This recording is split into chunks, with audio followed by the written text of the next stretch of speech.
ನಾಳೆ ಹೋಳಿ ಹುಣ್ಣಿಮೆ, ಲಕ್ಷ್ಮೀ ಜಯಂತಿಯನ್ನು ಆಚರಿಸಲಾಗುತ್ತಿದ್ದು ಈ ದಿನವೇ ಚಂದ್ರಗ್ರಹಣ ಕೂಡ ಬಂದಿದೆ.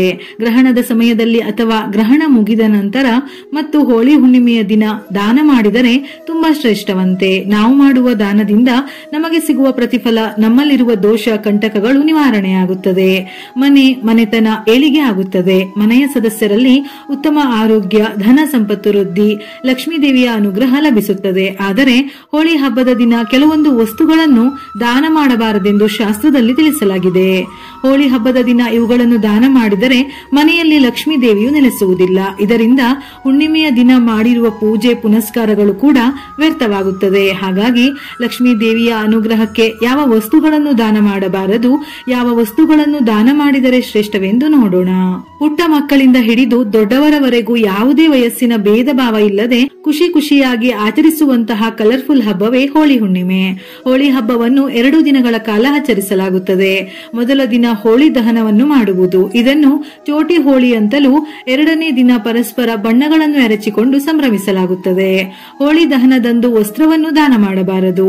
ಧರಿಸಿರುವ ಹಳೆಯದಾದ ಅಥವಾ ಹೊಸದಾದ ಯಾವುದೇ ಬಟ್ಟೆಗಳನ್ನು ದಾನ ಮಾಡುವುದರಿಂದ ಮನೆಯಲ್ಲಿ ಬಡತನವನ್ನು ತರುತ್ತದೆ ಎನ್ನುವ ನಂಬಿಕೆ ಇದೆ. ಇದರಿಂದ ಕುಟುಂಬದಲ್ಲಿ ಅಶಾಂತಿ, ಸಿರಿ ಸಂಪತ್ತು ದೂರವಾಗುವ ಸಾಧ್ಯತೆಗಳಿವೆ. ಹಣವನ್ನು ಸಹ ಈ ದಿನ ದಾನ ಮಾಡಬಾರದು.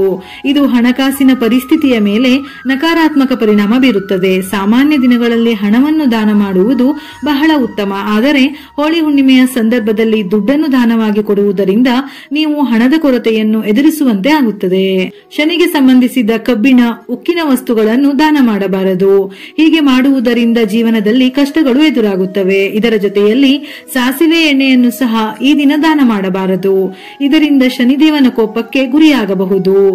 ಈ ದಿನ ಸೌಂದರ್ಯವರ್ಧಕ ಅರಿಶಿನ, ಕುಂಕುಮಗಳನ್ನು ದಾನ ಮಾಡಬಾರದು. ಯಾಕೆಂದರೆ ಅರಿಶಿನ, ಕುಂಕುಮವು ಸ್ತ್ರೀ ಸಮೃದ್ಧಿಯ ಸೂಚಕ. ಅವುಗಳನ್ನು ದಾನ ಮಾಡುವುದರಿಂದ ಕೆಡುಕಾಗಬಹುದು. ಆದರೆ ಈ ದಿನ ಮನೆಗೆ ಬಂದ ಮುತ್ತೈದೆಯರಿಗೆ ತಪ್ಪದೆ ಅರಿಶಿನ, ಕುಂಕುಮ, ತಾಂಬೂಲವನ್ನು ಕೊಟ್ಟು ಆಶೀರ್ವಾದವನ್ನು ಪಡೆದುಕೊಳ್ಳಿ. ಎಲ್ಲೆಲ್ಲೂ ಬಣ್ಣಗಳನ್ನು ಎರಚುವ ಹೋಳಿ ಹಬ್ಬದಂದು ಹಾಲು, ಮೊಸರು, ಸಕ್ಕರೆಯಂತಹ ಬಿಳಿ ವಸ್ತುಗಳನ್ನು ದಾನ ಮಾಡಬಾರದು. ಇದು ಅಶುಭದ ಸಂಕೇತ. ಹೀಗೆ ಮಾಡುವುದರಿಂದ ಜಾತಕದಲ್ಲಿ ಶುಕ್ರನ ಸ್ಥಾನ ದುರ್ಬಲವಾಗಿ ಶುಕ್ರದೋಷ ಉಂಟಾಗುತ್ತದೆ. ನಿಮ್ಮ ಸುಖ ಸಂತೋಷದ ಮೇಲೆ ಪರಿಣಾಮ ಬೀರಬಹುದು. ಸಾಮಾನ್ಯವಾಗಿ ಇಂದಿನ ದಿನಗಳಲ್ಲಿ ಗಾಜಿನ ವಸ್ತುಗಳನ್ನು ಉಡುಗೊರೆಯಾಗಿ ನೀಡುವುದು ಜನಪ್ರಿಯವಾಗಿದೆ. ಆದರೆ ಈ ದಿನ ಅಪ್ಪಿತಪ್ಪಿಯೂ ಇವುಗಳನ್ನು ಮಾಡಬಾರದು. ಒಂದು ವೇಳೆ ಗಾಜಿನ ವಸ್ತುಗಳನ್ನು ದಾನ ಮಾಡಿದರೆ ವ್ಯಕ್ತಿಯು ಕೌಟುಂಬಿಕ ಸಮಸ್ಯೆಗಳನ್ನು ಎದುರಿಸಬೇಕಾಗುತ್ತದೆ.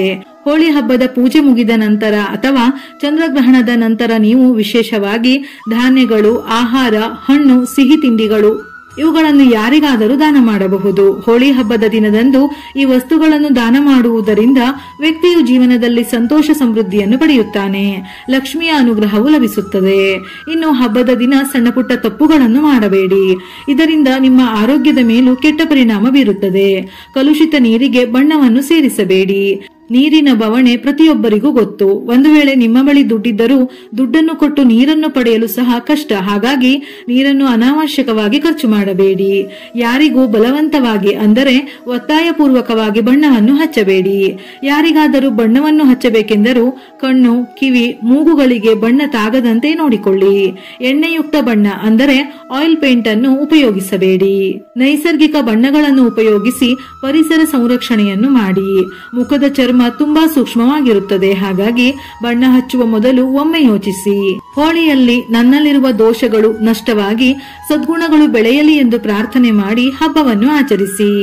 ವಿಡಿಯೋ ಇಷ್ಟ ಆಗಿದ್ದಲ್ಲಿ ಮರೆಯದೆ ಲೈಕ್ ಮಾಡಿ, ತಿಳಿದವರಿಗೆ ಶೇರ್ ಮಾಡಿ. ಇದೇ ರೀತಿಯ ಮನಮುಟ್ಟುವ ಉಪಯುಕ್ತ ಮಾಹಿತಿಗಳಿಗಾಗಿ ಮತ್ತೆ ಭೇಟಿಯಾಗೋಣ.